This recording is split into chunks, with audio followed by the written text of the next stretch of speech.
नमस्कार दोस्तों, मैं हूं निशांत केसरी। ज्ञान ज्योति क्लासेस में आपका हार्दिक स्वागत है। दोस्तों, इस चैनल के माध्यम से हिंदी व्याकरण के प्रत्येक अध्याय का क्रमबद्ध अध्ययन रूप से कराया जाएगा। इस व्याकरण के अंतर्गत आज हम लोग पहला अध्याय देखेंगे, वर्णमाला। वर्णमाला क्या होती है, हिंदी व्याकरण के अंतर्गत वर्णों की संख्या कितनी होती है, इन सब बातों की जानकारी आज हम लोग इकट्ठा करेंगे। तो आइए देखते हैं कि वर्णमाला शुरू करने से पहले कुछ सामान्य जानकारियां होती है, उसके संदर्भ में हम लोग देखते हैं। पहला के अंतर्गत देखेंगे सामान्य जानकारी के अंतर्गत ध्वनि। ध्वनि क्या होती है? तो ध्वनि जो होती है भाषा की सबसे छोटी इकाई होती है। भाषा की सबसे छोटी इकाई को ध्वनि कहता है। अब यहाँ पर बात है कि ध्वनि क्या होती है, यानी कि इसके अंतर्गत देखेंगे भाषा। भाषा एक संचार का माध्यम होता है जो मनुष्य अपने अपने अंदर के विचारों को प्रकट करने के लिए भाषा के माध्यम से हम लोग प्रकट करते हैं। तो उसी संदर्भ में एक सबसे छोटी इकाई अर्थात हम अपने मुखमंडल से सबसे छोटी छोटी ध्वनि जो हम निकालते हैं वही हमारी ध्वनि कहलाती है। जैसे कि मान लीजिएगा अ, क, ख, प, च, ये सब हमारे अंदर से जो ध्वनियां निकलती है इसी को हम ध्वनि बोलते हैं।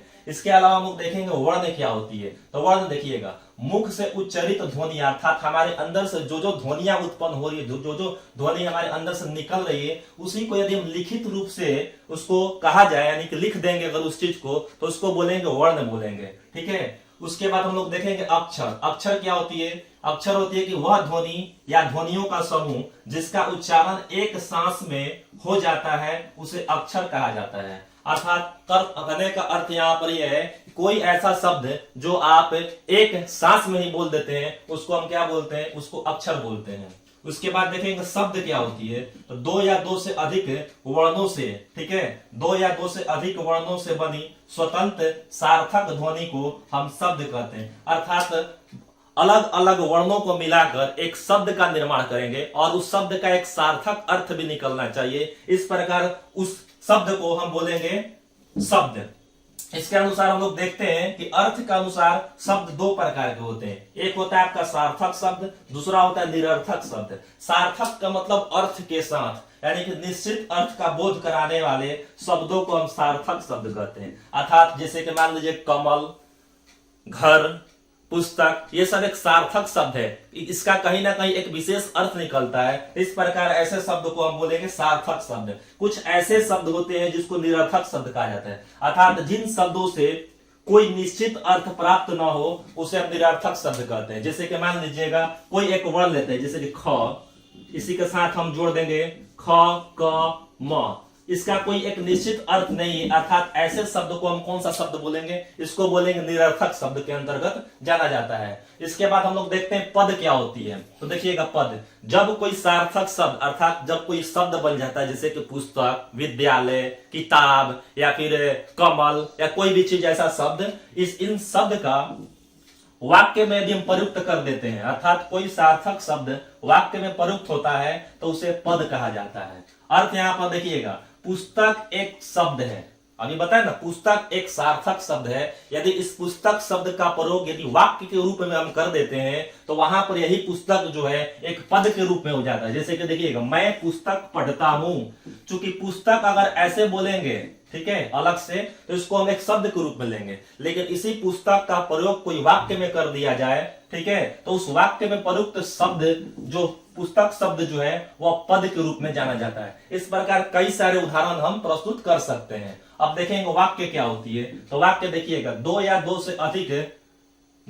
से अधिक सार्थक शब्द आपस में मिलकर किसी निश्चित अर्थ या भाव को प्रकट करते हैं तो उसे वाक्य कहा जाता है। अर्थात वाक्य जो होता है शब्दों के समूह को कहा जाता है। बहुत सारे शब्द मिलकर एक वाक्य का निर्माण करते हैं, वही वाक्य कहलाता है। जैसे कि देखिएगा, एक शब्द यहाँ पर लिए हुए अलग अलग शब्द, मोहन एक शब्द है, बाजार एक शब्द है, जा एक शब्द है, रहा और है। इन सारे शब्दों को एक बार में मिला देंगे तो एक वाक्य का निर्माण होता है। और वो भी वाक्य कैसा? एक सार्थक वाक्य, यानी कि मोहन बाजार जा रहा है। यहाँ से अर्थ प्रकट हो रहा है कि एक मोहन नाम का लड़का है जो बाजार जा रहा है। अब बात करेंगे यहाँ पर शिरोरेखा क्या होती है। तो शिरोरेखा यानी कि सिर प्लस रेखा यहाँ पे कर लेंगे, यानी कि शिरोरेखा के अंतर्गत देखिएगा, किसी शब्द को लिपिबद्ध करने के, चूंकि हिंदी हमारी देवनागरी लिपि में क्रमबद्ध किया जाता है, उसको लिपिबद्ध किया हुआ है, तो किसी शब्द को लिपिबद्ध करते समय शब्द के ऊपर जो रेखा खींच दी जाती है उसी को हम क्या बोलते हैं? शिरोरेखा बोला जाता है। जैसे कि मान लीजिएगा कोई शब्द लेते हैं, जैसे कि यहाँ पे हम पुस्तक लेते हैं,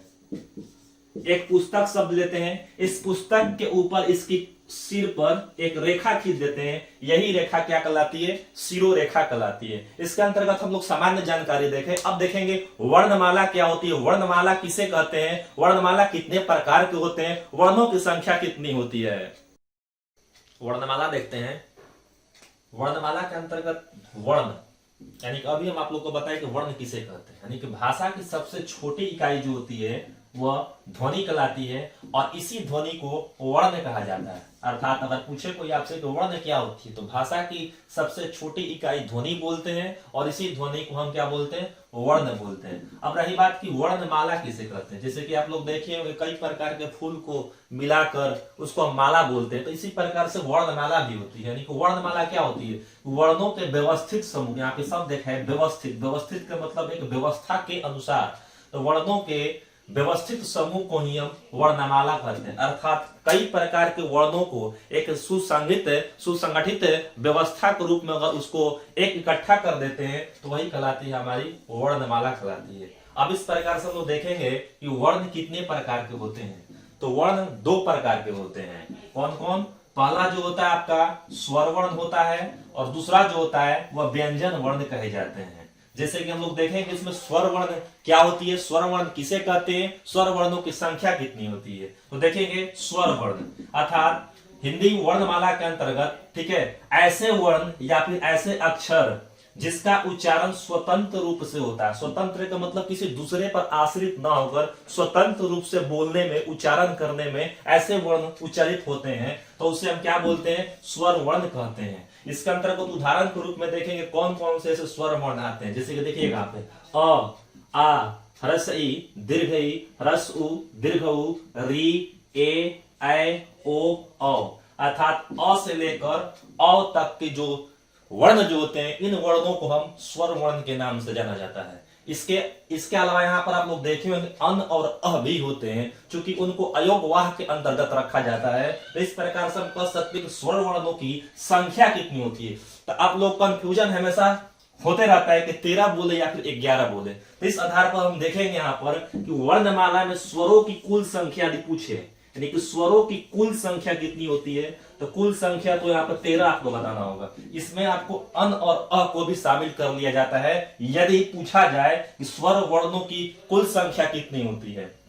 ठीक उसी प्रकार से अगर यहाँ पे देखेंगे वर्णमाला में स्वरों की कुल कितनी संख्या, यहाँ पे कुल रहेगा तो 13 करेंगे।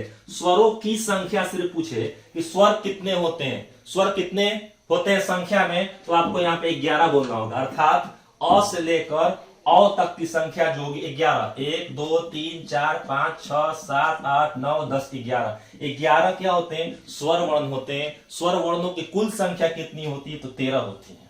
अब बात करेंगे हम लोग स्वर वर्ण कितने प्रकार के होते हैं, तो इस चीज को भी हम लोग देखेंगे। स्वर वर्णों के प्रकार मात्रा एवं उच्चारण के आधार पर, अर्थात वर्ण के उच्चारण के आधार पर स्वर वर्ण जो होते हैं वह 3 प्रकार के होते हैं। कौन कौन? तो देखेंगे इस चीज को।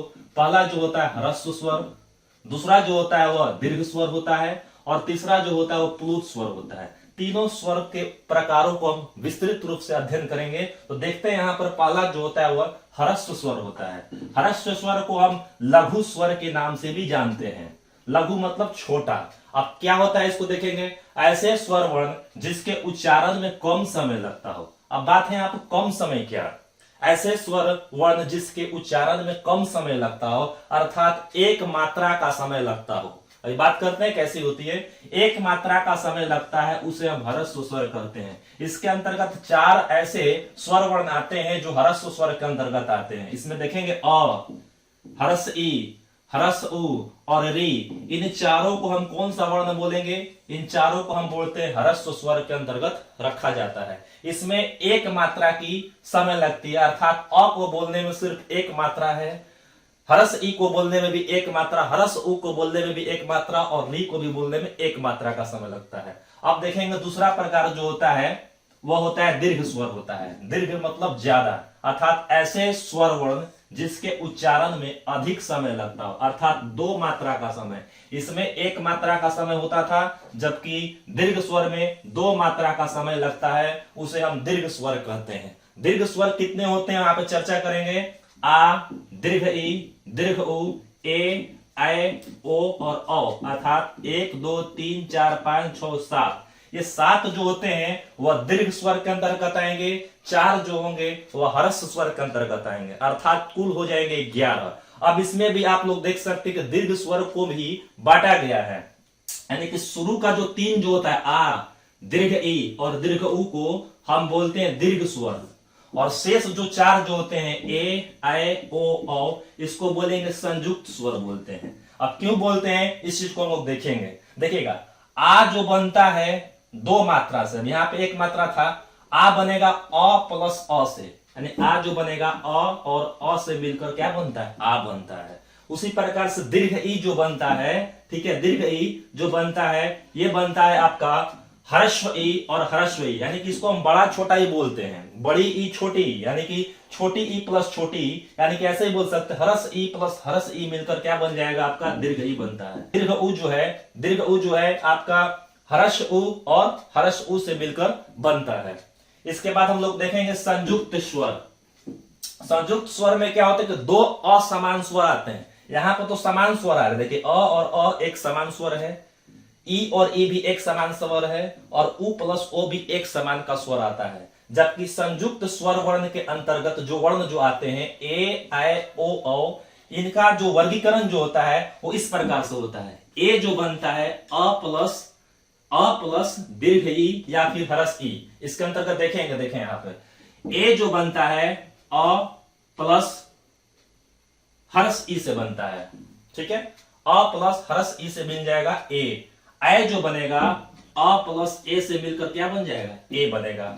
ओ जो बनता है अ प्लस ह्रस्व उ से बनता है, जबकि औ जो बनता है अ प्लस ओ से मिलकर बनता है, अर्थात इसको संयुक्त स्वर बोलते हैं। अगर बात करेंगे ये 7 दीर्घ स्वर, इन 7 दीर्घ स्वर को 3 प्लस 4 के रूप में भी बोल सकते हैं। 3 जो होते हैं दीर्घ स्वर और 4 जो होते हैं संयुक्त स्वर, हालांकि इस दोनों को एक साथ जोड़कर ही बोलेंगे हम, इस 7 हो जाएगी, अर्थात इसको बोलेंगे दीर्घ स्वर के अंतर्गत, जबकि 4 जो होते हैं ह्रस्व स्वर के अंतर्गत होते हैं। इस प्रकार से 11 स्वर वर्ण होते हैं। अब इसमें हम लोग देखेंगे तीसरा प्रकार, यानी कि प्लुत स्वर क्या होता है। तो आइए देखते हैं प्लुत स्वर क्या होते हैं।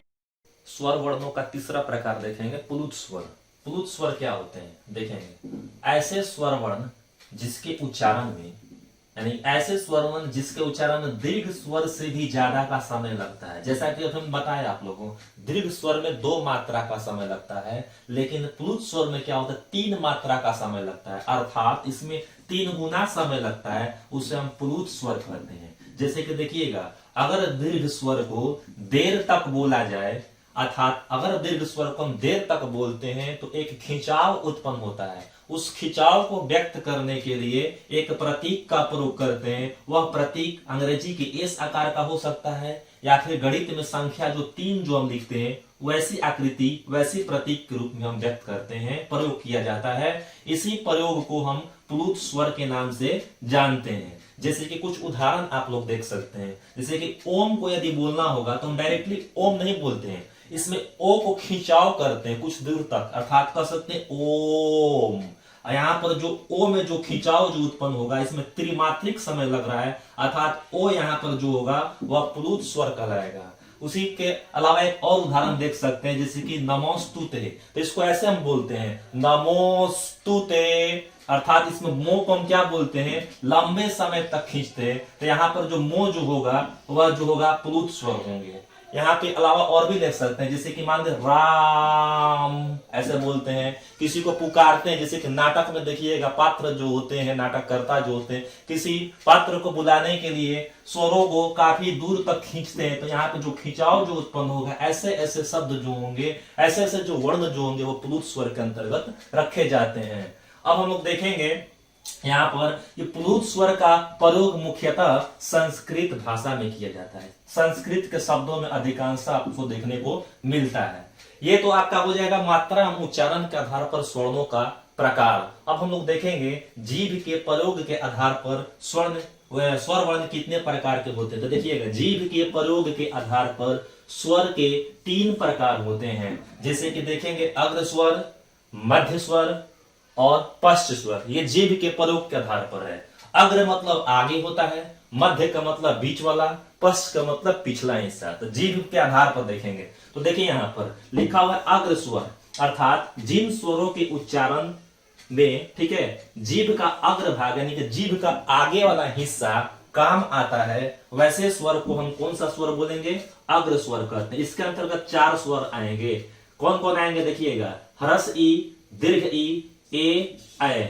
ये 4 जो स्वर जो होते हैं वह जीभ के प्रयोग के आधार पर अग्र स्वर के अंतर्गत आते हैं। कौन कौन? हरस ई, दीर्घ ई, ए और ऐ।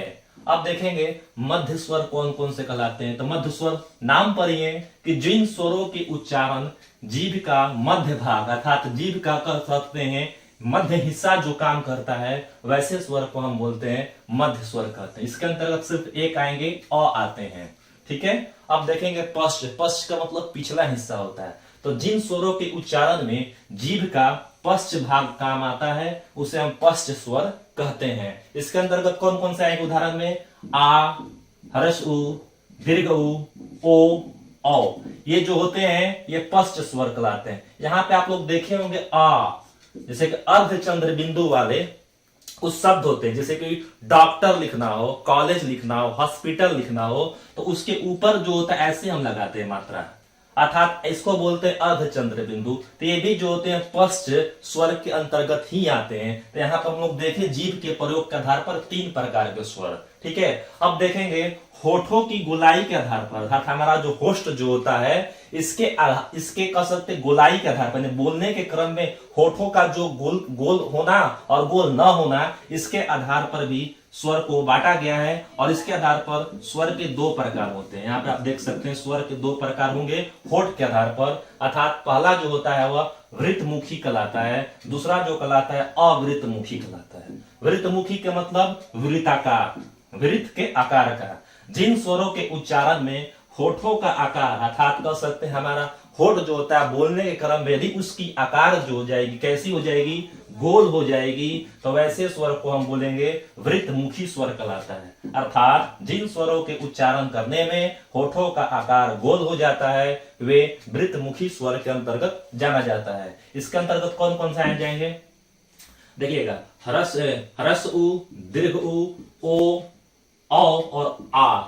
ये जो होते हैं वृत्तमुखी स्वर के अंतर्गत जाने जाते हैं। अब देखेंगे अवृत्तमुखी, जिसको अवृत्ताकार, अ मतलब न, ठीक है, यानी कि वृत्त आकार का न होना, इसी पर ही आपका हो जाएगा। जैसे कि देखिएगा जिन स्वरों के उच्चारण में होठ गोल ना खुलकर किसी अन्य आकार में खुलते हैं, गोल ना खुलकर किसी अन्य आकार में खुलेंगे, वह अवृत्तमुखी स्वर के अंतर्गत कहलाते हैं। इसके अंतर्गत कौन कौन से आ जाएंगे? अ, आ, हरस ई, दीर्घ ई, ए और ऐ। ये जो होते हैं अवृत्तमुखी स्वर के अंतर्गत आते हैं। तो ये हम लोग यहाँ पे देखें जीभ के प्रयोग के आधार पर, होठ की गोलाई के आधार पर स्वरों का प्रकार।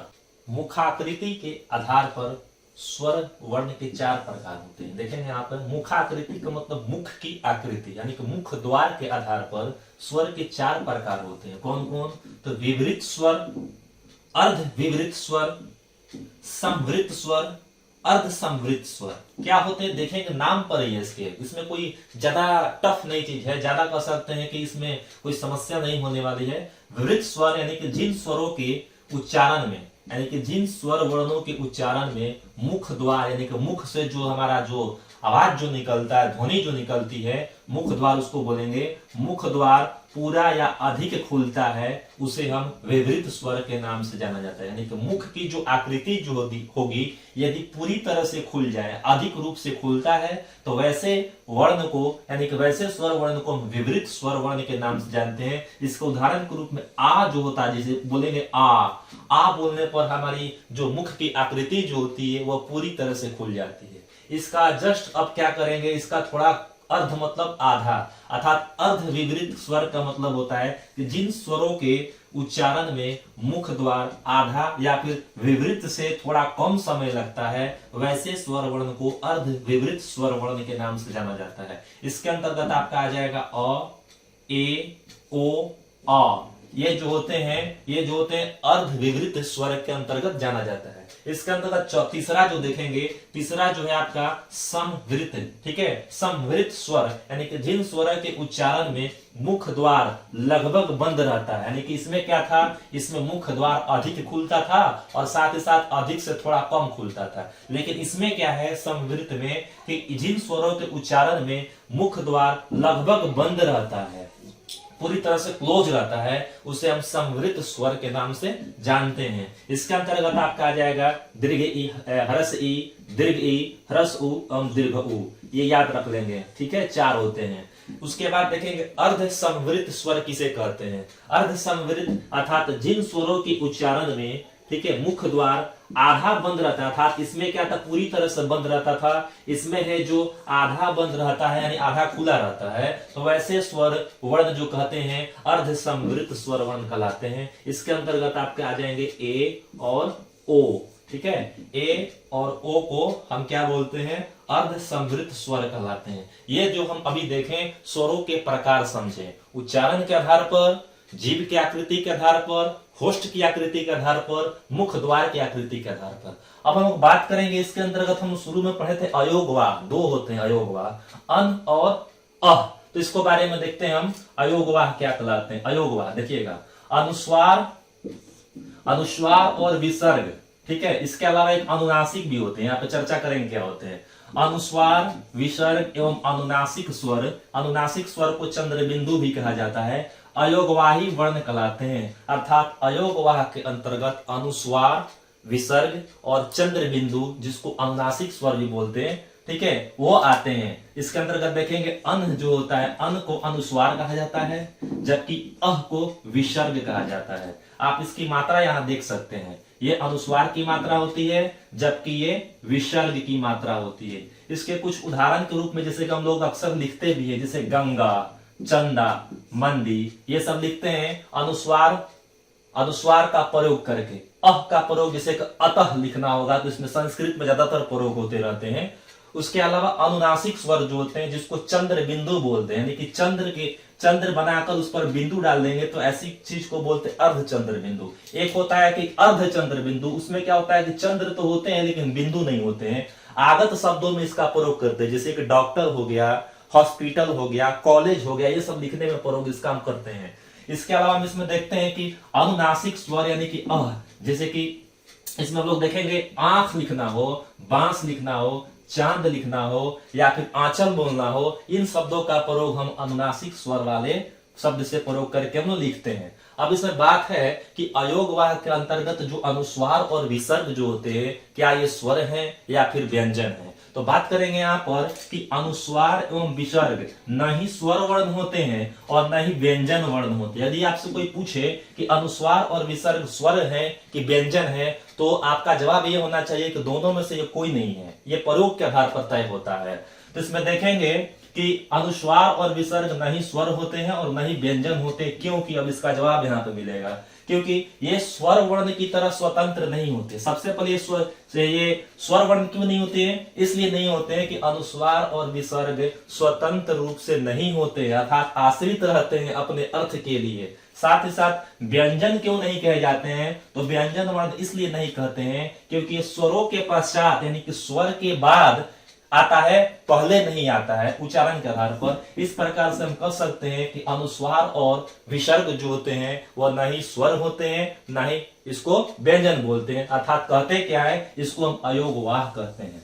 अब बात है यहाँ पर कि स्वर और व्यंजनों से अयुक्त होते हुए भी, यानी कि अर्थ यहाँ पर है कि इसको हम अयोगवाह क्यों कहते हैं, तो स्वर और व्यंजन से अयुक्त, अयुक्त मतलब अलग, ठीक है, होते हुए भी अर्थ के वहन करने के लिए, यानी अर्थ वहन भी करते हैं, इसलिए इसको हम क्या बोलते हैं, अयोगवाही शब्द कहते हैं, अयोगवाह कहा जाता है इसमें, ठीक है। अब यहाँ पर बात करेंगे, देखिएगा अन और अ, ठीक है, इसको बोलते हैं अन और अनुनासिक में अ। इसमें भी कुछ बात का अंतर है। क्या बात का अंतर है, तो देखेंगे अनुस्वार के अंतर्गत ये जो बिंदु जो आते हैं, अन वाला बिंदु, ये किसी स्वर के बाद इसका प्रयोग होता है, यानी कि स्वर के बाद हम इस चीज का उच्चारण करते हैं, जैसे गंगा, चंदा, मंदी। जबकि अन यानी कि अनुनासिक जिसको बोलेंगे हम चंद्र बिंदु का प्रयोग जो होता है वर्ण के साथ ही, चाहे वो स्वर वर्ण हो या फिर व्यंजन वर्ण, उसके साथ ही इसका प्रयोग किया जाता है। ये थोड़ा बहुत अंतर हो जाता है इस दोनों में। स्वर वर्ण का अध्ययन करने के पश्चात अब हम लोग देखेंगे व्यंजन वर्ण क्या होते हैं।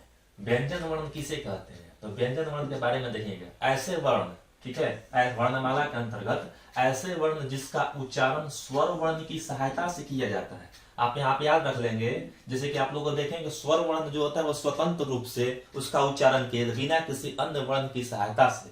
इसमें लेकिन क्या हो जाएगा, व्यंजन वर्ण में स्वर्ण वर्ण की सहायता ली जाती है, अर्थात स्वर्ण वर्ण की सहायता से जो वर्ण उच्चरित होते हैं वह व्यंजन वर्ण कहलाते हैं। इस प्रकार से अगर देखा जाए तो व्यंजन वर्ण क से ह तक होता है, यानी कि क से जो शुरुआत होता है ह तक होता है। इसमें 6 तरह ज्ञ को शामिल नहीं किया जाता है क्योंकि वो संयुक्ताक्षर के अंतर्गत हो जाएंगे। इस प्रकार क से लेकर अगर म तक देखा जाए तो इसकी संख्या 25 होती है और य से ह तक की जो संख्या जो होती है 8 होती है। इस प्रकार दोनों का जो योग जो होगा वह 33 होगा। इस प्रकार हम कह सकते हैं कि वर्णमाला में व्यंजन वर्णों की संख्या जो होती है वह 33 होती है। इसके अलावा आप लोग देखेंगे 2 प्रकार के द्विगुण व्यंजन होते हैं और संयुक्ताक्षर भी होते हैं। और कुल मिलाकर अगर पूछा जाए कि पूरे वर्णमाला में वर्णों की संख्या कितनी होती है तो 52 होती है। ठीक है, तो उसकी चर्चा हम लोग आगे करेंगे। अभी फिलहाल में यहाँ देखेंगे व्यंजन वर्णों की संख्या कितनी होती है तो 33 होती है। इन 33 वर्णों को जो व्यंजन वर्ण होते हैं इनको भी कई प्रकार से बांटा गया था। कह सकते हैं कि व्यंजन वर्ण के प्रकार, तो देखेंगे व्यंजन वर्ण के 3 प्रकार होते हैं। कौन कौन, तो पहला जो होता है स्पर्श व्यंजन होता है, दूसरा अंतःस्थ व्यंजन होता है और तीसरा जो होता है उष्म व्यंजन, या इसी व्यंजन को हम संघर्षी व्यंजन के नाम से भी जानते हैं। 3 प्रकार के व्यंजन को बांटा गया है। एक एक करके सबको देखते हैं। स्पर्श व्यंजन नाम पर ही है, स्पर्श मतलब छू कर निकलना। तो क्या होता है इसकी परिभाषा के रूप में देखेंगे, ऐसे व्यंजन, ठीक है, ऐसे व्यंजन वर्ण जिनके उच्चारण में प्राणवायु, अब प्राणवायु क्या है, प्राणवायु होती है जो हवा अंदर से आती है, अर्थात हमारे अंदर फेफड़ा से होकर निकलती है और मुख के कंठ, तालु, ब्रुधा, दंत और होष्ठ को स्पर्श करके बाहर निकल जाती है। वैसे वर्ण को स्पर्शी व्यंजन के नाम से या फिर स्पर्श व्यंजन के नाम से जाना जाता है। तो कौन कौन से ऐसे वर्ण जो होते हैं जो स्पर्श व्यंजन के अंतर्गत आते हैं, तो देखिए यहाँ पर स्पर्श व्यंजन के 5 वर्ग होते हैं। 5 वर्ग का मतलब 5 भाग या 5 समूह कर सकते हैं, होते हैं। 5 वर्ग कौन कौन से होते हैं, क वर्ग, च वर्ग, ट वर्ग, त वर्ग और प वर्ग होते हैं। इसमें कौन कौन से वर्ण शामिल होते हैं तो आप लोग को भी पता ही होगा। क वर्ग के अंतर्गत क, ख, ग, घ, अंग 5 हुआ। च वर्ग के अंतर्गत च, छ, ज, झ, य हो जाएगा। ट वर्ग के अंतर्गत होगा ट, ठ, ड, ढ, ण। उसके बाद हो जाएगा त वर्ग के अंतर्गत त, थ, द, ध, न। इसके अलावा प वर्ग के अंतर्गत जो होंगे प, फ, ब, भ, म। इस प्रकार से जो 25 जो संख्या जो हो जाएगी स्पर्श व्यंजन के वर्ण होते हैं 5 वर्ग के अंतर्गत। इन 25 को यानी कि 25 जो होता है ये इसको बोला जाता है स्पर्शी व्यंजन के नाम से जाना जाता है। अब इस वर्ण के अंतर्गत हम दूसरा प्रकार देखेंगे, अर्थात व्यंजन वर्ण के दूसरा प्रकार अंतःस्थ व्यंजन। ये अंतःस्थ व्यंजन क्या होते हैं, ऐसे व्यंजन वर्ण जिसके उच्चारण स्वर और व्यंजन के बीच, ऐसे व्यंजन वर्ण जिसके उच्चारण स्वर और व्यंजन के बीच, अर्थात कह सकते मुख के किसी भी स्थान पर पूर्ण स्पर्श न हो। यहाँ पर देखिएगा पूर्ण स्पर्श हो रहा है किसमें, स्पर्श व्यंजन में, जबकि अंतःस्थ व्यंजन में क्या होगा, किसी मुख के किसी स्थान को स्पर्श करेगा, थोड़ा बहुत करेगा, हल्का स्पर्श करेगा, उसके बीच में रह जाएगा। उस प्रकार के वर्ण को अंतःस्थ व्यंजन के नाम से जाना जाता है। इसके अंतर्गत कौन कौन से आते हैं, य, र, ल, व, यानी कि ये जो 4 जो होते हैं य, र, ल, व, इसको कहा जाता है अंतःस्थ व्यंजन जिनकी संख्या 4 होती है। अब हम लोग देखेंगे तीसरा प्रकार उष्म व्यंजन या फिर इसको संघर्षी व्यंजन के नाम से जानते हैं। क्यों कहते हैं इसका नाम देखेंगे, ऐसे व्यंजन, ठीक है, ऐसे व्यंजन वर्ण जिसके उच्चारण करते समय वायु, हमारे अंदर से जो वायु जो निकलेगी मुख में किसी भी विशेष स्थान पर घर्षण या फिर रगड़ खाकर, याद रख लीजिएगा नाम पर ही है, बोलने के क्रम में, उच्चारण करने के क्रम में वैसे वर्ण जिसका उच्चारण यदि हम करते हैं तो हमारे मुख के किसी भी भाग में घर्षण या फिर रगड़ खाकर निकलता है और उष्मा या फिर गर्मी उत्पन्न होता है, तो इस प्रकार से उस वर्ण को उष्ण व्यंजन या फिर संघर्षी व्यंजन के नाम से जाना जाता है। तो कौन कौन से ऐसे वर्ण हैं, तो इसके अंतर्गत देखेंगे तलावी श, दंती श, तलावी श, मूर्धनी श, दंती श और ह, ये जो होते हैं चार जो वर्ण जो है तलावी श, मूर्धनी श और दंती श, ह, ये जो कहे जाते हैं उष्ण व्यंजन या फिर संघर्षी व्यंजन के नाम से जाना जाता है। अब इसको 33 कैसे होता है, आप इस चीज को जोड़कर देख सकते हैं। 25 जो होता है वो तो स्पर्श व्यंजन होते हैं, 4 जो होते हैं अंतस्थ व्यंजन होते हैं और 4 जो होते हैं संघर्षी या फिर उष्ण व्यंजन होते हैं। 25 और 4 कितना होता है 29, और 29 और 4 जो होता है वो 33 होता है। इस प्रकार से वर्णमाला के अंतर्गत व्यंजन वर्णों की संख्या जो होती है वह 33 होती है। इसके बाद हम आगे देख रहे हैं द्विगुण व्यंजन और संयुक्ताक्षर क्या होते हैं। इसके अलावा हम लोग देखेंगे प्रत्येक वर्ण का उच्चारण स्थान क्या क्या होता है, प्रत्येक चीज को हम क्रमबद्ध रूप से यहाँ पर अध्ययन करेंगे। संयुक्ताक्षर देखते हैं, संयुक्ताक्षर क्या होता है। संयुक्ताक्षर संयुक्त अक्षर, इसमें छ, त्र, ज्ञ और स्र को संयुक्ताक्षर कहते हैं। इसकी संख्या जो होती है वो 4 होती है। संयुक्ताक्षर की संख्या 4 होती है। छ जो बना रहता है क हलंत प्लस स से मिलकर बनता है, मूर्धनी स से, ठीक है। त्र जो बनता है त हलंत प्लस र से मिलकर बनता है। ज्ञ जो बनता है ज हलंत प्लस य से मिलकर बनता है, जबकि स्र जो बनता है तलावी श हलंत और र से मिलकर बनता है। इस प्रकार इन वर्णों को संयुक्ताक्षर के नाम से जाना जाता है। अब देखेंगे द्विगुण व्यंजन। द्विगुण व्यंजन को उत्क्षिप्त व्यंजन के नाम से भी जाना जाता है, याद रख लेंगे। द्विगुण व्यंजन ही उत्क्षिप्त व्यंजन होते हैं, यानी कि ऐसे वर्ण जिसके उच्चारण में जीभ पहले ऊपर उठकर हमारे मूर्धा को, ठीक है, मूर्धा वाले हिस्सा को स्पर्श करे, ठीक है, और फिर झटके के साथ नीचे आकर आ जाए, और इस प्रकार जो उच्चारण जो होता है वैसे वर्ण को हम द्विगुण व्यंजन के नाम से जानते हैं। हिंदी वर्णमाला के अंतर्गत द्विगुण या फिर उत्क्षिप्त व्यंजनों की संख्या जो होती है वो 2 मानी जाती है, 2 होती है। कौन कौन, इसको देखेंगे। अड़ और अढ़, ये 2 जो वर्ण जो होते हैं ये जो होते हैं द्विगुण व्यंजन होते हैं, उत्क्षिप्त व्यंजन। इनका प्रयोग किसी शब्द में बीच में या अंत में इसका प्रयोग किया जाता है, किसी शब्द की शुरुआत इससे नहीं होती है। अब देखेंगे इस प्रकार से हिंदी वर्णमाला में लेखन के आधार पर वर्णों की कुल संख्या कितनी होती है। क्योंकि यहाँ पे हम लोगों ने पहले स्वर वर्ण का वर्गीकरण किया, उसके बाद व्यंजन वर्णों का वर्गीकरण किया, इस पश्चात अब देखेंगे कुल कितने वर्ण होते हैं सबको जोड़कर। तो हिंदी वर्णमाला में लेखन के आधार पर अर्थात लेखन क्रिया के आधार पर कहा जाए वर्णों की संख्या कितनी होती है, तो टोटल वर्णों की संख्या जो होती है वो 52 होती है, 52 होती है, ठीक है। इसको हम लोग देखेंगे जोड़कर। स्वर वर्ण की कुल संख्या आपको बताए थे, क्योंकि स्वर वर्ण की संख्या पूछे तो 11 बोलते हैं, ठीक है। स्वर वर्णों की कुल संख्या जो होती है वह 13 होती है। साथ ही साथ व्यंजन वर्ण की संख्या कितनी होती है, 33 होती है, क से ह तक बताए थे। संयुक्ताक्षर अभी बताए, संयुक्ताक्षर की संख्या 4 होती है, जिसमें द्विगुण व्यंजन या उत्क्षिप्त व्यंजन को संख्या 2 होती है। इन सबको यदि हम इसको प्लस कर देंगे यानी कि जोड़ देंगे तो कुल योग जो होगा वह 52 होगा। इस प्रकार पूरे हिंदी व्याकरण के आधार पर हिंदी व्याकरण में वर्णों की संख्या जो होती है वह 52 होती है। इन्हीं वर्णों का प्रयोग कर हिंदी के कई शब्दों को हम लिखते हैं और शब्द से वाक्य का निर्माण होता है। अब बात करेंगे इन वर्णों का उच्चारण स्थान कौन कौन सा होता है। स्वर वर्ण का उच्चारण स्थान क्या है, व्यंजन वर्ण का उच्चारण स्थान क्या होता है। तो देखेंगे यहाँ पर वर्णों का उच्चारण स्थान स्वर वर्ण में हम देखेंगे अ और आ का उच्चारण स्थान। अ और आ का उच्चारण स्थान जो होता है वह कंठ यानी कंठ के प्रयोग से अ और आ का उच्चारण होता है। इसके अलावा हर्ष ई और दीर्घ ई का उच्चारण स्थान जो होता है वह तालव्य होता है। तालव्य का मतलब तालु के प्रयोग से, ठीक है। उसके बाद हर्ष उ और दीर्घ उ का प्रयोग जो होता है वह होष्ठ यानी कि ओठ के प्रयोग के आधार पर किया जाता है। होठ के प्रयोग के आधार पर अर्थात हर्ष उ और दीर्घ उ का उच्चारण स्थान जो होगा वह होष्ठ होगा। री का उच्चारण स्थान जो होगा मूर्धन्य होता है। मूर्धन्य का मतलब मूर्धा ही बोल सकते हैं इस चीज को। मुख के भीतरी भाग के ऊपरी छत के अगले भाग के प्रयोग से हम इसको मूर्धन्य बोलते हैं, यानी रीज का उच्चारण स्थान मुर्दा होगा।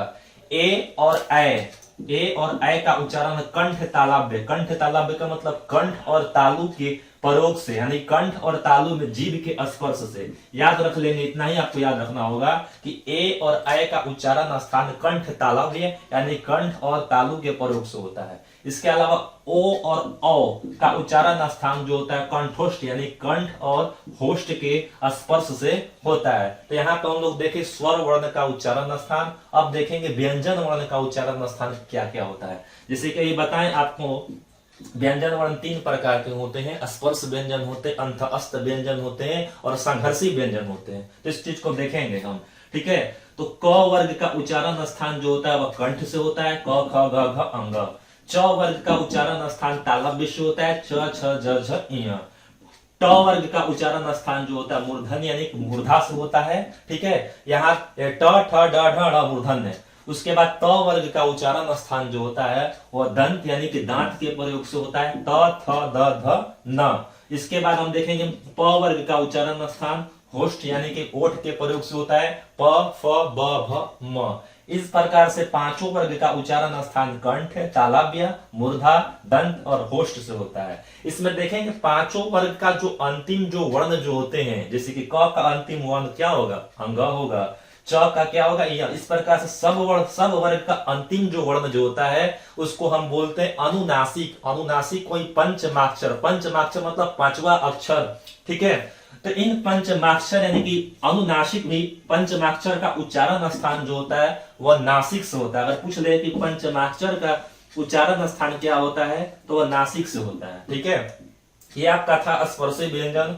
अब हम लोग देखेंगे अंतःस्थ व्यंजन। य र ल जो अंतःस्थ होते हैं, य का उच्चारण स्थान तालव्य होता है, र का उच्चारण स्थान मूर्धन्य होता है, ल का उच्चारण स्थान दंत होता है और व का उच्चारण स्थान दंतोष्ठ यानी कि दंत और होष्ठ के प्रयोग से होता है। इस प्रकार य र ल व हो जाएंगे। इसमें र और ल को यानी कि र और ल को वत्सर्य वर्ण के नाम से भी जाना जाता है। इस बात को भी ध्यान पर रखेंगे, वत्सर्य वर्ण के अंतर्गत र और ल आते हैं। अब देखेंगे यहाँ पे हम लोग संघर्षी या फिर उष्ण व्यंजन, तलावी श, मूर्धनी श, दंती श और ह। तलावी श यानी कि तालव्य उच्चारण स्थान, दंती श, तलावी श, मूर्धनी श। मूर्धनी श के अंतर्गत देखेंगे मूर्धन्य हो जाएगा और दंती श का हो जाएगा दंत यानी कि दांत से। और अंतिम में जो होता ह जो होता है, ह का उच्चारण स्थान जो होता है वह कंठ से होता है। इस प्रकार से वर्णों की संख्या, वर्णों का हम कह सकते उच्चारण स्थान, इन सबको हम लोग देखें। अब इसके अलावा हम लोग देखेंगे घोष और अघोष क्या होते हैं, अल्प प्राण और महाप्राण क्या होते हैं। घोषत्व के आधार पर उच्चारण स्थान देखते हैं।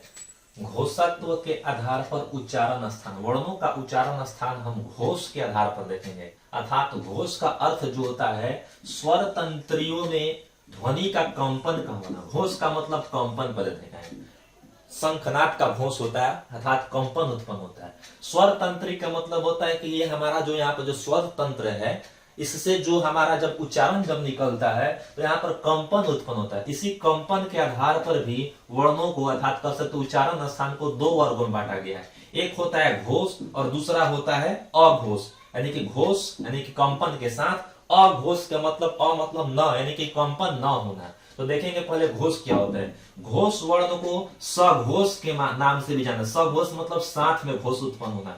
घोष और सघोष एक ही है। इसको कहते क्या है देखेंगे, जिन वर्णों के उच्चारण में स्वर तंत्रियों में कंपन होता है, याद रखेंगे यदि स्वर तंत्री में कंपन उत्पन्न होता है तो वैसे वर्ण को घोष वर्ण के नाम से जाना जाता है, तो घोष वर्ण कहलाता है। अब देखेंगे कि घोष वर्ण होते कौन कौन से। अभी आपको बताएं कि वर्णमाला के अंतर्गत व्यंजन वर्ण में 5 वर्ग होते हैं। तो प्रत्येक वर्ग का, जैसे क वर्ग, च वर्ग, त वर्ग ऐसे होता है, तो प्रत्येक वर्ग का तीसरा वर्ण, चौथा और पांचवा, याद रखेंगे तीसरा, चौथा और पांचवा, प्रत्येक वर्ग का तीसरा, चौथा और पांचवा व्यंजन वर्ण, साथ ही साथ य, र, ल, व और ह, ठीक है।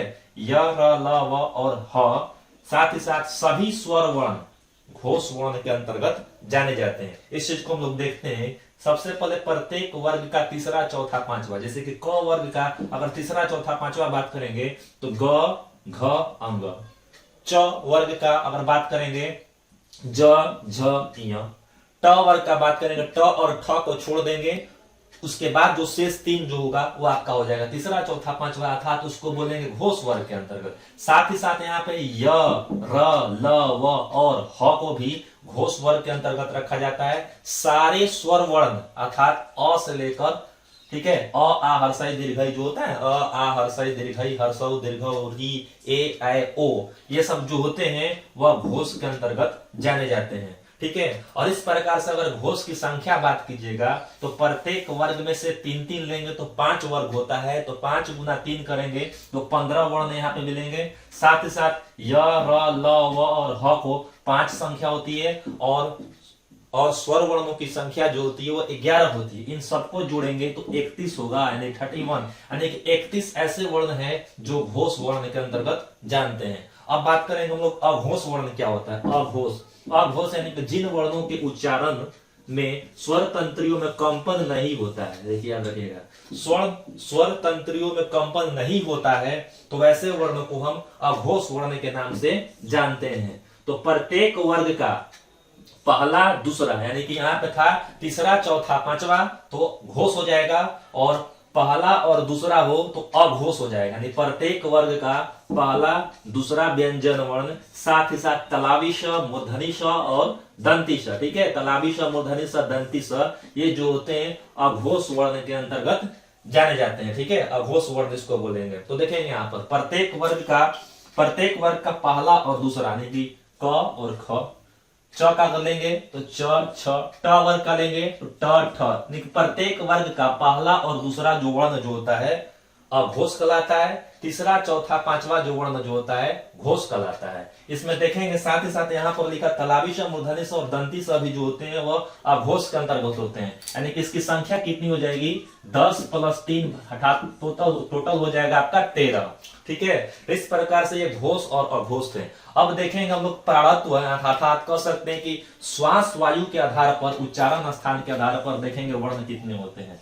तो प्राण वायु अर्थात कसे प्राणत्व के आधार पर, ठीक है, एक होता है अल्प प्राण और दूसरा होता है महाप्राण। यहाँ पर प्राण का अर्थ जो होगा मुख से भीतरी हवा का बाहर निकलना से अर्थ है। प्राण वायु का मतलब हमारे श्वास वायु जो होती है उसी को हम प्राण वायु बोलते हैं। इसके आधार पर दो होते हैं, अल्प प्राण और महाप्राण। तो अल्प मतलब थोड़ा सा, नाम पर ही है, जिन वर्णों के उच्चारण में मुख से कम हवा बाहर निकले, यानी कि देखिए याद रखें, कम हवा बाहर निकलेगा मुख से तो बोलने के क्रम में, तो उसको बोलेंगे अल्प प्राण बोला जाता है। वैसे वर्ण जिसको उच्चारण करने में हमारे अंदर से अर्थात फेफड़े से कम हवा बाहर निकलती है तो उसको अल्प प्राण के नाम से जाना जाता है। प्रत्येक वर्ग का पहला तीसरा और पांचवा, 1 3 5 अर्थात कह सकते विषम संख्या वाले, 1 3 5 विषम संख्या होते हैं। तो विषम संख्या वाले जो भी वर्ण जो होंगे वह कहलाएंगे अल्प प्राण। साथ ही साथ अंतस्थ व्यंजन अर्थात कह सकते य, र, ल, व जो होते हैं अल्प प्राण के अंतर्गत आते हैं। जैसे कि देख सकते हैं प्रत्येक वर्ग का पहला तीसरा पांचवा क, ग, अंग। अगर च वर्ग की बात करेंगे च, ज और य, ट वर्ग की बात करेंगे ट, न। ठीक है, इस प्रकार से क्या हो गया, प्रत्येक वर्ग का पहला तीसरा और पांचवा वर्ग हो जाएगा। साथ ही साथ अंतःस्थ व्यंजन य, र, ल, व जो होते अल्प प्राण के अंतर्गत आते हैं। इस प्रकार से अगर 5 वर्ग में से 3-3 का लीजिएगा तब 15 हो जाएंगे, और साथ ही साथ य, र, ल, व इसकी संख्या 4 होगी तो टोटल आपका हो जाएगा 19 ऐसे वर्ण होते हैं जो अल्प प्राण कहे जाते हैं। अब बात करेंगे यहाँ पर महाप्राण। जिन वर्णों के उच्चारण में मुख से अधिक हवा बाहर निकलती है, यहाँ पे था कम हवा बाहर निकलती है, यहाँ पर अधिक हवा बाहर निकलती है, वो महाप्राण वर्ण कहलाते हैं। महाप्राण का मतलब अधिक हवा निकलता, अल्प प्राण में कम हवा निकलती है हमारे मुख से।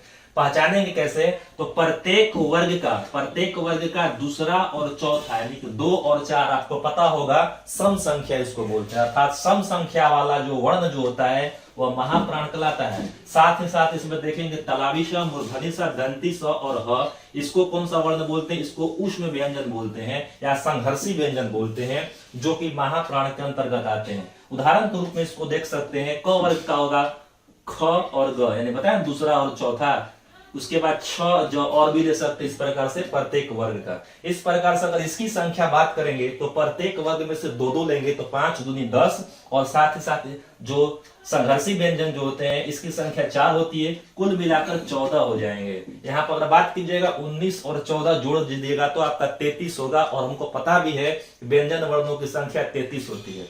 अगर इसमें से पूछा जाए कि अंतःस्थ व्यंजन अल्प प्राण होता है कि महाप्राण होता है, तो यहाँ पे बताए अंतःस्थ व्यंजन य, र, लव अल्प प्राण के अंतर्गत आएंगे। साथ ही साथ जो संघर्षी या कि उष्ण व्यंजन जो होते हैं तलावी स, मूर्धनी स, दंती स और ह, ये होते हैं महाप्राण के अंतर्गत। इस प्रकार से हम लोगों ने देखा कि व्याकरण के अंतर्गत वर्णमाला कितने होते हैं, वर्णमाला में कौन कौन से भेद होते हैं, कितनी संख्याएं होती है, अल्प प्राण, महाप्राण, घोष, अघोष, इन सब बातों की हम लोग जानकारी इकट्ठा किए। आगे के वीडियो में हम लोग व्याकरण के अंतर्गत कुछ अन्य अध्याय का अध्ययन करेंगे। आज के लिए इतना ही रहेगा। बहुत बहुत धन्यवाद।